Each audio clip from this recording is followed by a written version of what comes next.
몇 달 전에 제가 소개해드린 정글의 천국을 짓는 사람의 주인공 장요나 선교사님은 지난 30년 동안 베트남을 비롯한 미얀마, 라오스, 캄보디아에 교회를 300개 이상, 또 학교와 병원을 수십 개를 지으셔서 베트남의 언더우드라 불리는 귀한 분이신데요.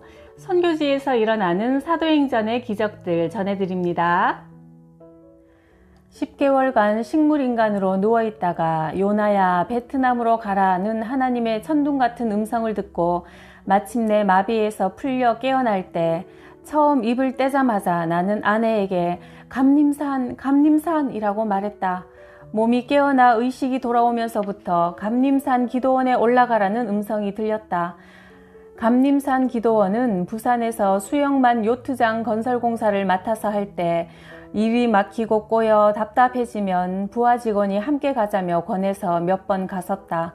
하지만 그때도 나는 제대로 기도를 드리지 못했다.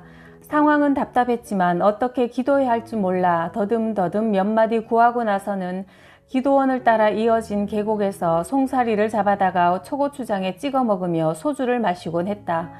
기도했던 것보다 술 마셨던 기억이 더 선명한 그곳에 나는 1년 만에 뼈에 가죽만 남아 38kg밖에 안 되는 몸으로 이모님의 등에 업혀 다시 찾아온 것이다.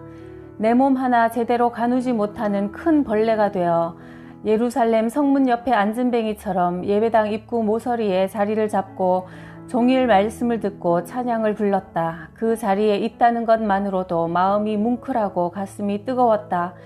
죄가 깊을수록 은혜는 컸다. 감림산 기도원에서는 1년 365일 내내 집회가 있었다. 내가 기도원에 간 지 석 달이 되었을 때 지금 남서울 비전교회의 최요한 목사님이 강사로 오셨다. 신유의 은사가 강했던 목사님께서 특별히 안수기도를 해주셨다. 그때 사람들이 목사님이 서 계신 자리에서 서너 발짝 떨어진 곳에 방석을 놓기 시작했다. 처음 보는 광경에 호기심이 생겨 계속 주시해보니 목사님이 사람들의 이마에 손을 대자마자 사람들이 뒤로 벌렁 넘어졌다. 그걸 보자 안수기도에 대한 신뢰가 깨졌다. 전부 쇼 같았다. 그래서 안수기도를 받고 병이 나았다는 간증이 넘쳐나는데도 나는 목사님 앞에서 머리를 숙이지 않았다. 그런데 집회 마지막 날 목사님은 모인 모든 사람에게 안수기도를 해주시겠다고 했다. 그때까지도 의심을 풀지 않았던 나는 목사님의 동선을 눈으로 쫓았다. 목사님은 사람들의 머리에 손을 얹고 기도를 하면서 옆으로 뒤로 빠르게 움직였고 사람들은 볕단처럼 뒤로 쓰러졌다. 방언이 터지고 기도가 뜨거워지는데 나만 심드렁해서 어정쩡하게 앉아 있었다. 드디어 내 차례가 되었다. 목사님은 일어나 앉지도 못하는 내 옆에 무릎을 꿇고 앉아 머리에 손을 얹었다. 아, 뜨거! 최요한 목사님의 손이 내 머리에 닿는 순간 나도 모르게 펄쩍 뛰며 소리쳤다.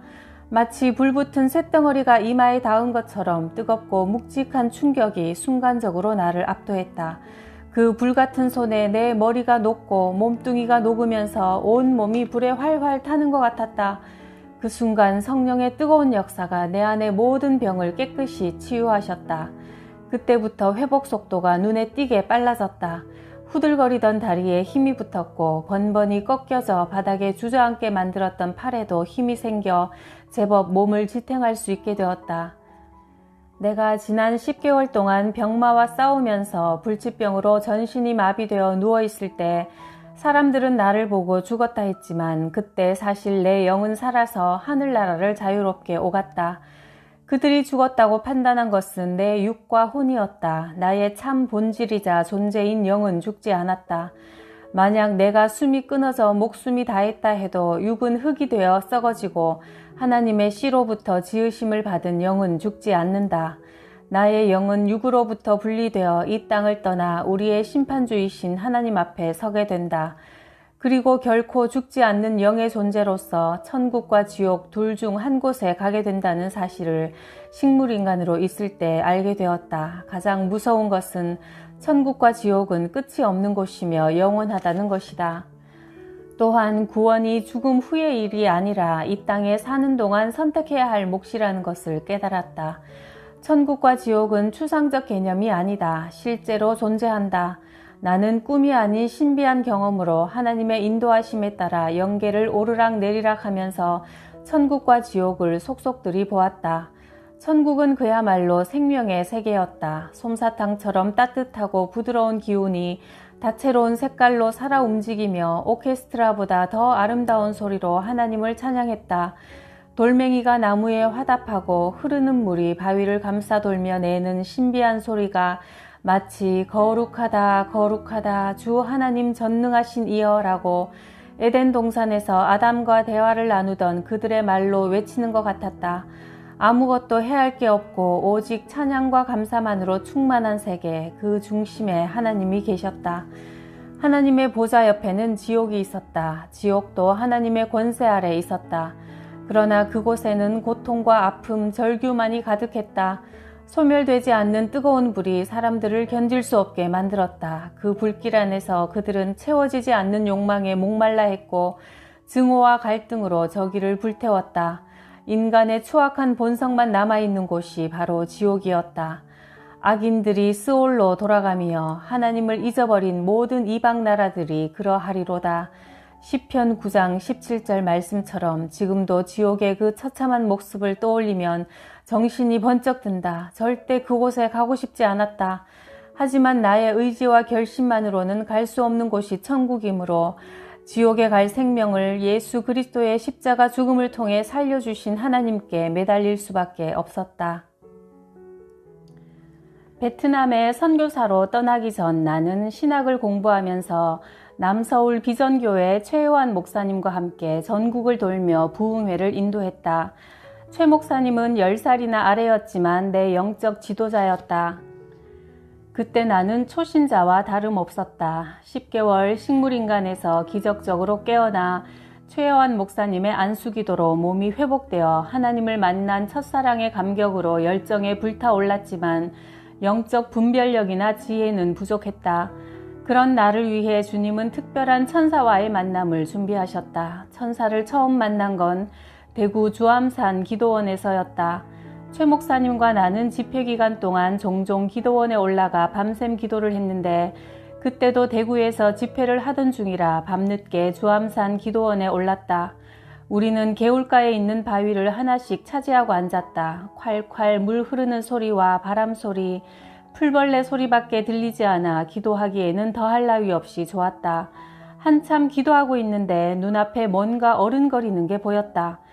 베토벤처럼 치렁치렁한 가발을 쓴 남자 같아서 깜짝 놀라 나도 모르게 사탄아 물러가라 하고 소리를 쳤다. 그러자 눈앞에서 그 커다란 얼굴이 고개를 저으며 안 가겠다고 했다. 그러나 나를 위협하는 것 같지는 않아서 나는 방향을 바꿔 앉아 기도를 계속 하려는데 그 얼굴이 또다시 나타났다. 도저히 안 되겠다 싶어 누구냐 하고 소리쳤더니 너를 보호하는 수호천사다 라고 했다.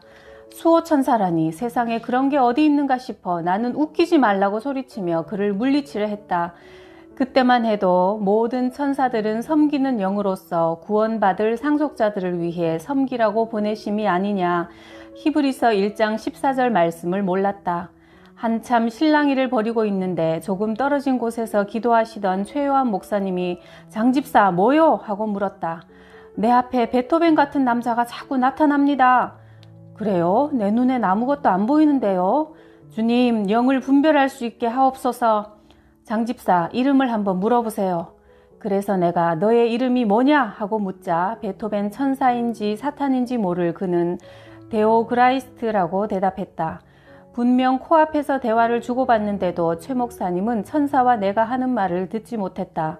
목사님, 데오그라이스트라고 하는데요. 그러자 목사님은 데오라면 신학에서 하나님을 뜻하는데 어떤 스펠링을 쓰는지 물어보세요.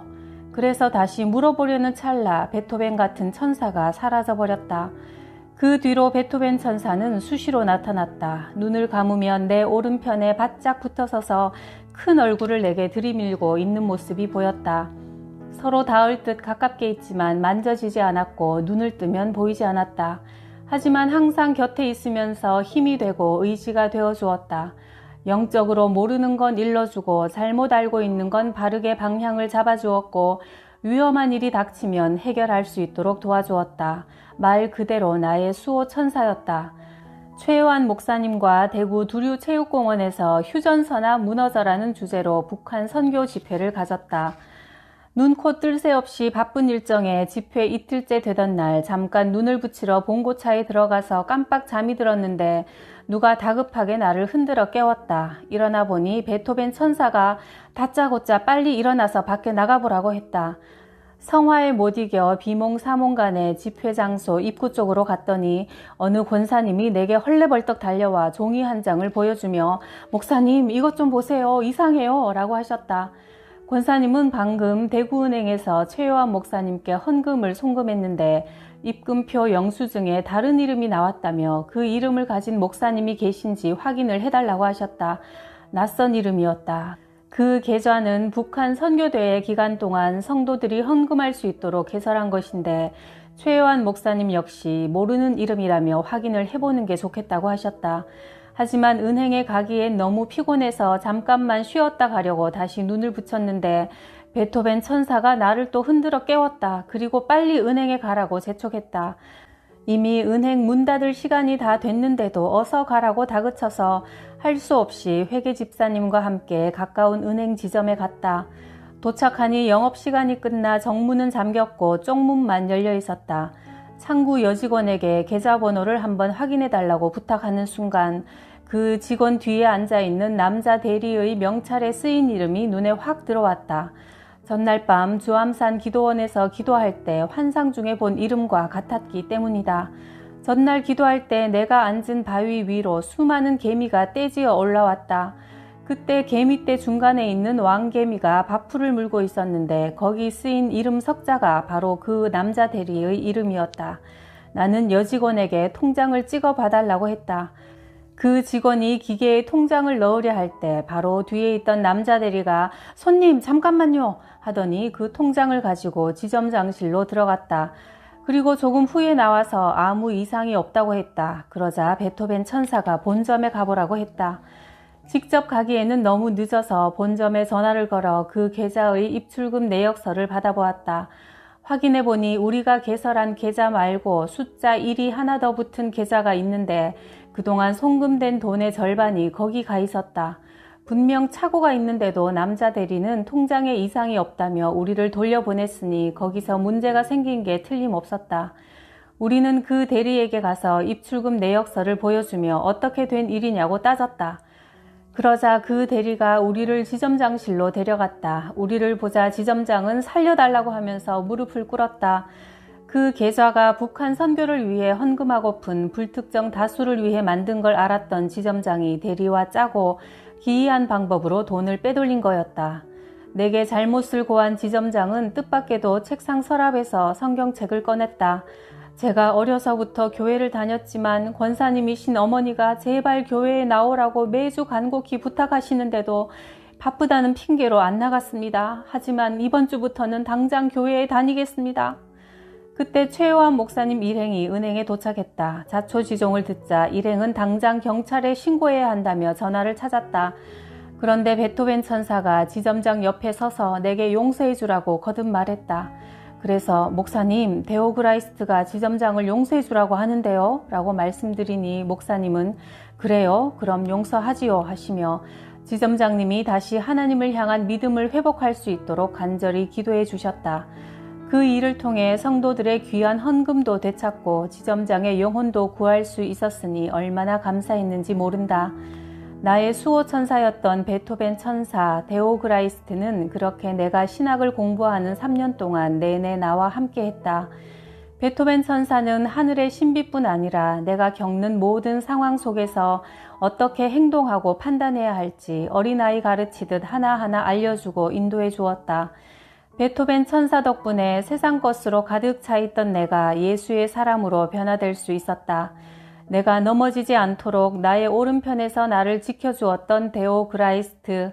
그는 열정만 가득하고 믿음이 부족했던 나를 장차 베트남의 수많은 영혼을 구원하는 선교사로 빚으시기 위해 하나님께서 보내주신 특별한 동행자였다고 믿는다. 나는 지금도 그가 보이지는 않지만 항상 나와 함께함을 믿고 있다. 한국에서 집회를 마치고 유방암 말기로 죽음을 앞둔 권사님이 찾아오셨다. 베트남에도 몇 번 오셨던 분인데 그때만 해도 회복될 기미가 보였는데 몇 달 사이 암세포가 걷잡을 수 없이 퍼져 가슴에서 고름이 줄줄 나고 겉은 나무 껍데기처럼 딱딱해졌다. 얼마나 살고 싶으실까? 얼마나 낫고 싶으실까? 나도 혈기왕성하게 움직일 때는 죽고 싶다는 생각도 해봤지만 10개월간 식물인간으로 지내다 막상 죽게 되니 살고 싶다는 생각만 들었다. 권사님도 마찬가지였다. 살고 싶다고 기도를 부탁하셨다. 그래서 간절히 기도해 드린 후에 베트남으로 돌아왔는데 얼마 후 그 권사님이 베트남으로 오셨다. 그리고 선교센터에서 함께 지냈는데 어느 날 권사님이 묵는 방에 가보니 화장실에서 금방이라도 숨이 끊어질 것 같은 권사님의 신음소리가 들렸다. 항암제를 안 먹고 고통을 참자니 견딜 수가 없어 변기를 붙들고 몸부림을 치셨다. 다음날 나는 권사님을 구급차에 태우고 6시간을 달려 해발 1500m에 있는 바오록 록탕교회로 갔다. 그 근처 널따란 커피밭에 돗자리를 깔고 권사님을 앉혀드렸다. 그리고 초코파이 3박스를 옆에 놓고 커피밭에 일하는 아이들이 오면 초코파이를 나눠주며 복음을 전하라고 했다. 권사님, 아이들에게 이렇게 말씀하세요. 얘들아, 나는 이제 곧 죽게 될 거야. 그런데 나는 예수님을 믿고 천국에 간단다. 내 안에 계신 예수님을 너희들에게도 전해줄게. 너희도 예수님을 믿어라.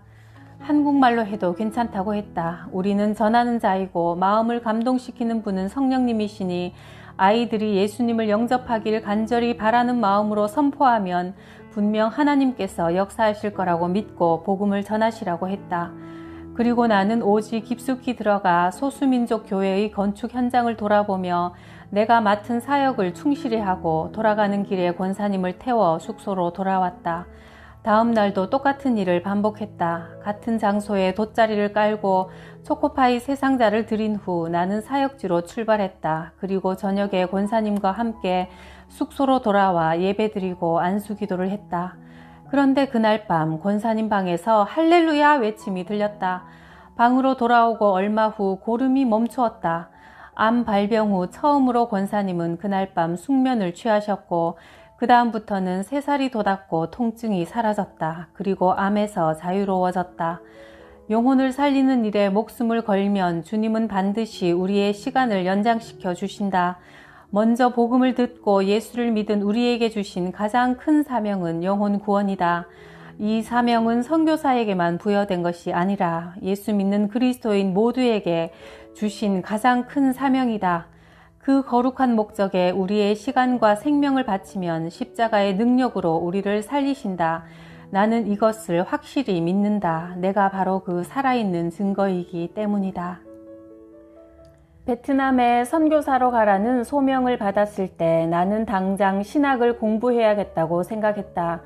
하지만 하나님은 그것을 허락하지 않으시고 먼저 내 안에 가득했던 불순물을 깨끗하게 비우는 작업을 하셨다.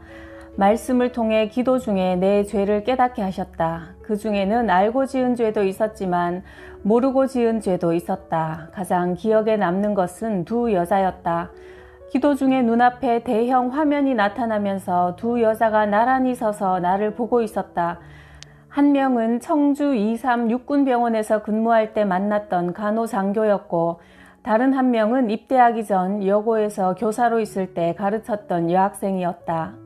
아무 연관성 없는 2 사람이 왜 같이 나타난 걸까? 아무리 생각해봐도 이유를 알 수 없었는데 하나님께서 전혀 예상치 못한 말씀을 하셨다. 이들은 너로 인해 이 땅에서 실족한 자들이다. 이들의 핏값을 너에게서 찾는 것이다. 핏값이란 말을 듣자 아찔했다. 2 사람은 나 때문에 스스로 목숨을 끊었던 것이다. 간호장교는 이단에 빠져있던 게 안타까워서 내가 여러 번 권면하여 꺼내준 이후로 결혼해 함께 살자고 끈덕지게 졸라댔었다. 나는 집요한 그녀를 피해 베트남 전쟁에 참전했지만 그녀는 나를 포기하지 않고 하루가 멀다 하고 편지를 보내왔다. 전쟁보다 간호장교의 편지가 더 두려울 때쯤 나와 같이 근무했던 임중령이 한국으로 들어가면서 자신이 책임지고 간호장교의 마음을 돌려놓겠다고 했다. 그리고 그 중령이 한국에 돌아가고 얼마 지나지 않아서 간호장교로부터 더 이상 편지가 오지 않았다. 그런데 나중에 알고 보니 그녀가 자살을 했다는 게 아닌가. 간호장교가 쉽사리 마음을 접지 않자 임중령이 내가 베트남 여자와 아이를 낳고 잘 살고 있으니 그만 잊으라고 거짓말을 했는데 간호장교가 그만 실망하여 자살한 것이다. 여학생 역시 나를 사랑하는 마음을 가누지 못하겠다는 유서를 남겨놓고 약을 먹었다. 두 사람 모두 나로 인해 죽었다. 그럼 이제 내가 어떻게 해야 합니까? 나의 물음에 하나님은 내가 주의 종이 되기 전에 사역을 감당하기 전에 먼저 나로 인해 실족한 이들의 영혼을 위해 아파하며 회개하라고 하셨다. 알고 지은 죄는 회개하기가 쉽다. 그러나 모르고 지은 죄는 참여하기가 쉽지 않았다.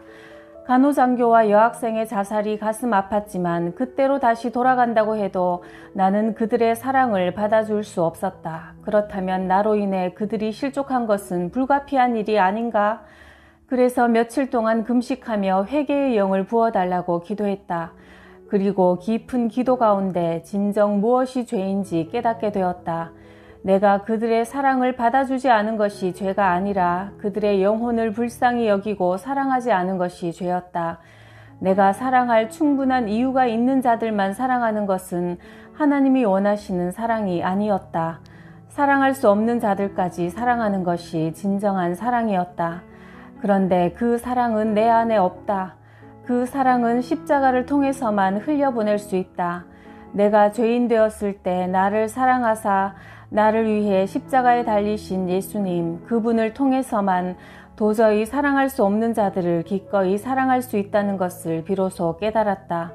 앞으로 베트남의 영혼들을 사랑하는 것이 내 사명이라면 내게는 그 능력이 없다는 것을 깨닫게 하셨다. 그제야 나는 가난한 심령, 애통하는 마음으로 하나님께 기도했다.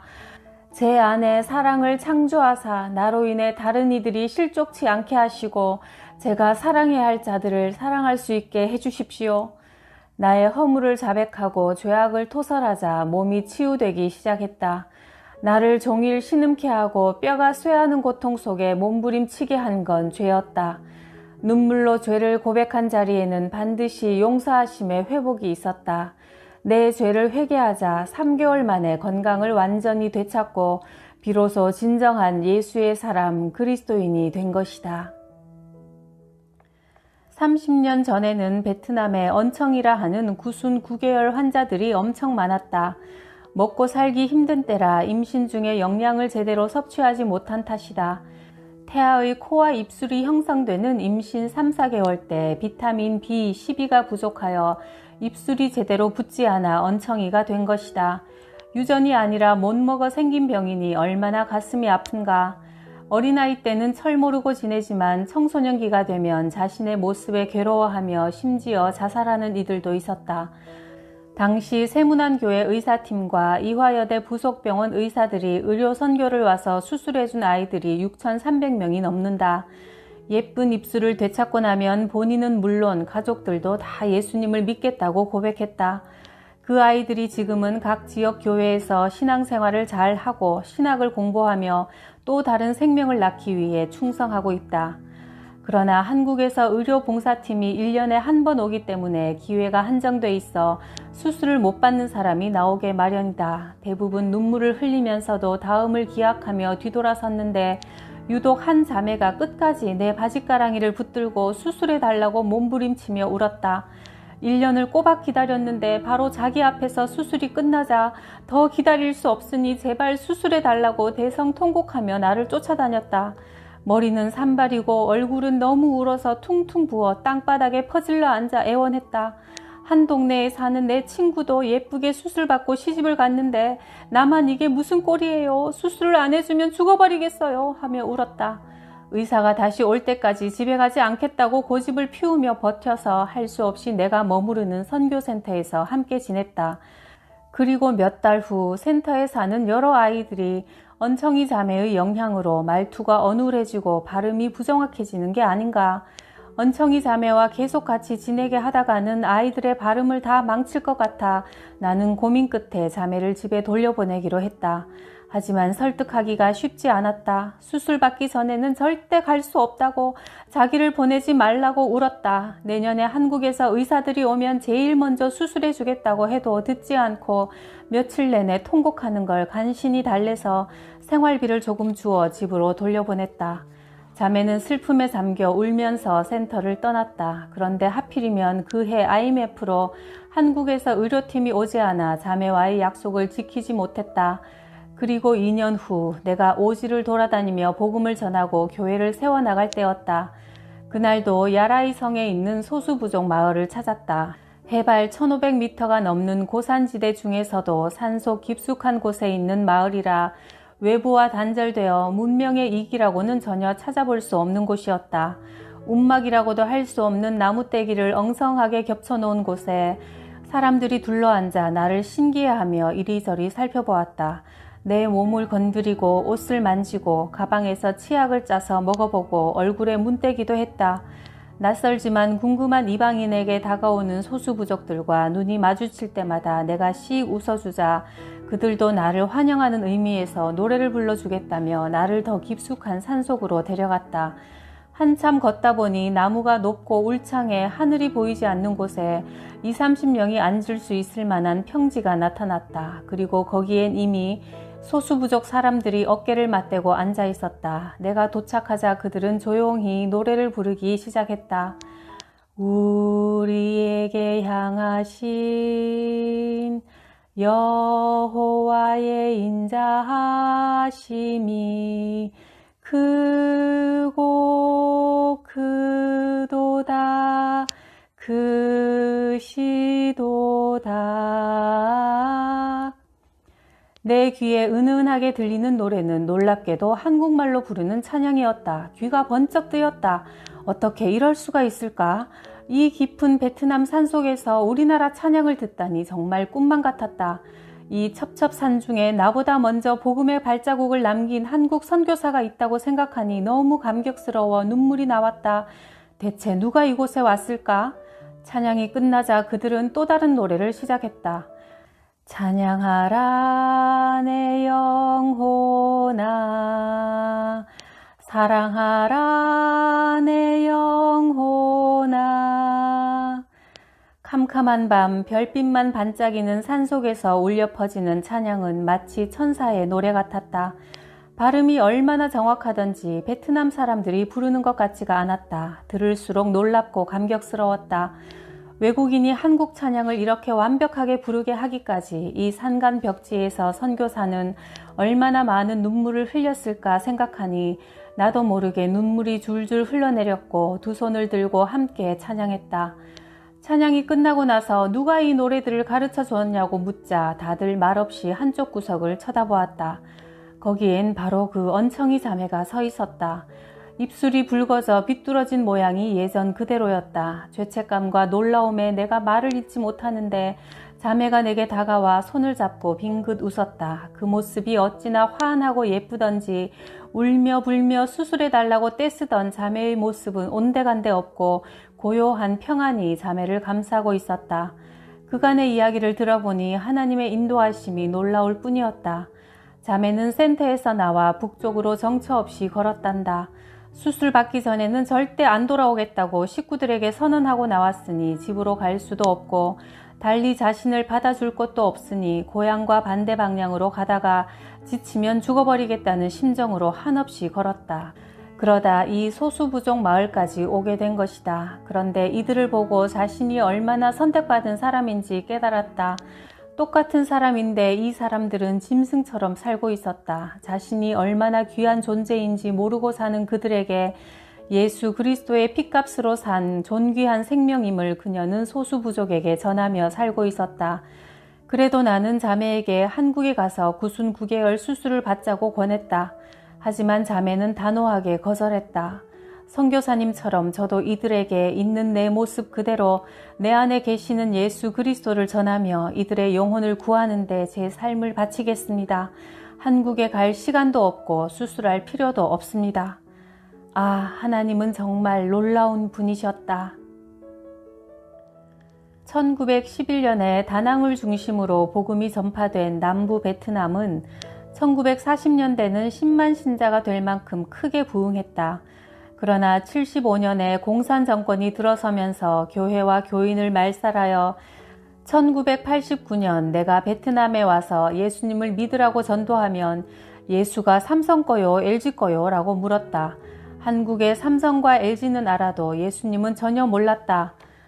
그러다가 베트남 정부는 대외적으로 개방 의지를 보여주기 위해 전략적으로나마 월맹의 수도 하노이에 황자교회를 세웠고 공산화 이전에 기독교인들은 매주 예배를 드릴 수 있었다. 그래서 나는 남쪽 호치민에는 남아있는 그루터기 신자가 더 많을 거라 생각해 숨어서 신앙을 지키고 있는 목사와 신자들을 찾아서 교회를 재건해야겠다고 생각했다.